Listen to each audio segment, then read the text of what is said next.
kuri sambusa nziza hano Muhura ni kwa Hilali. Sambusa Hilali ni hano za kuri sambusa nziza zinonosoye zifite isuku kandi zikoranwe ubuhanga buhanitse. Sambusa za Hilali rero ushaka kuzisanga no satandukanye yaba kuba pampe bazizengurutsa n'abandi bantu bazinyuza hirya no hino bazicuruza kugira ngo inyungu iboneke. Niba ukeneye sambusa za Hilali musange Muhura akorera. Aho niba ushaka sambusa nyarukirani Muhura tuguhereze. Ni sambusa Hilali nziza cyane ziryoye amaso kuzireba byonyine amazi ahita yuzura kanwa.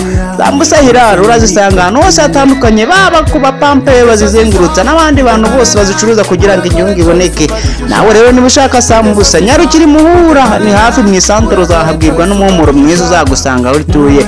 Sambusa Hilali ni uyu mwanya mwiza kugira ngo nawe ubonereho maze wihitiremo neza. Waba ushaka gushyira abana mu rugo cyangwa ahandi hantu nawe ubwawe rega wakoraho kuko nta muntu nuzihejwe yaba mutoya cyangwa umukuru mwese murararitswe. Izi sambusa nziza rero zizagufasha kugubwa neza no gutuma abiwawe bamera neza. Sambusa Hilali ni ikosora ndakurahiye. Uyu munsi ndadisitapinga abandeba banjye